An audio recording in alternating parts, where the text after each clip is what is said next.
Earlier this year, a Russian artist named Lena Klimova launched an online album, a new form of art with a political slant called Beautiful People and What They Say to Me. And it's an online album where she shows happy pictures of normal, everyday Russians alongside the text that they have sent to the artist on VKontakte, a Russian social media site. So an interesting juxtaposition here.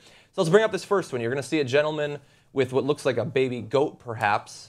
A happy-looking man, loves nature, loves animals, said to the artist, when are you finally going to close your fucked up group? I hate this shit. Gunning you down, you little bitch, is just the beginning of what you deserve. That's sweet. With the goat. And then you see here in this next picture, you're going to see a young woman. She's posing with flowers. She likes flowers. She likes beauty. She said, I, for one, think you're a stupid bitch. You think you're helping anything with this holy crusade? Go and fucking kill yourself before they come for you. People like you should be locked up. Here you're going to see a couple on a boat, out on a nice little family vacation, perhaps getting some sun. I'll be one of the first to set fire to the stake you're going to burn on. You've even got the eyes of a druggie, you vomit-stained piece of shit. Beautiful, perhaps selfie in this next one. You're going to see very nice hair, well coiffed in this one. Coiffed. Coiffed? Coiffed. There you go.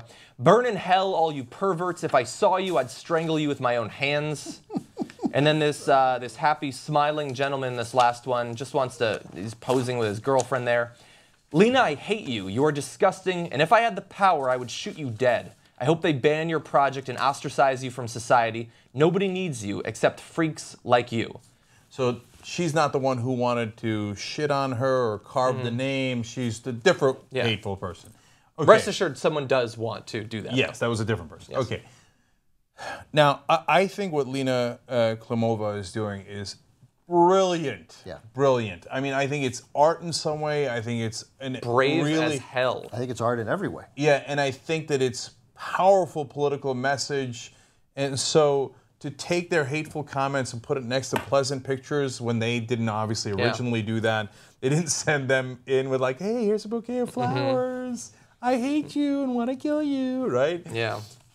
God, it's so powerful. It takes a moment when they seem like they're cuddly and a human and loving towards someone else and shows you their ugly side next to it.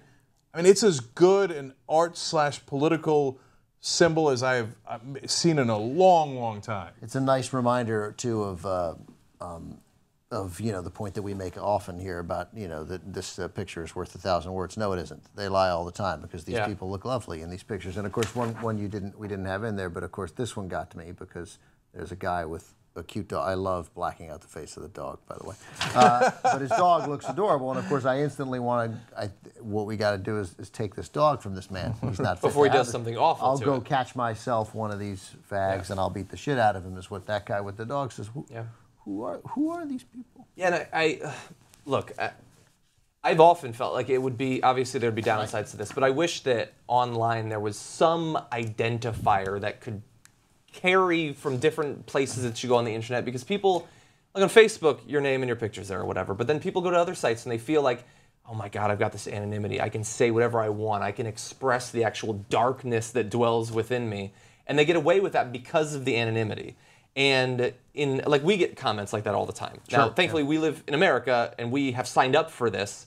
But just being in Russia and being different in any way in this incredibly and increasingly homophobic society could actually lead to your death, your political persecution. That's right. And the fact that they get to generally hide behind anonymity makes me sick, and it's amazing in this case she is able to pull the veil That's great. aside. Right. It's an important point to make you just made, John, because the bullying of gays is bad enough in this country, but there's real fear that you could go to prison or have be beaten or killed. Be beaten to death in Russia. So.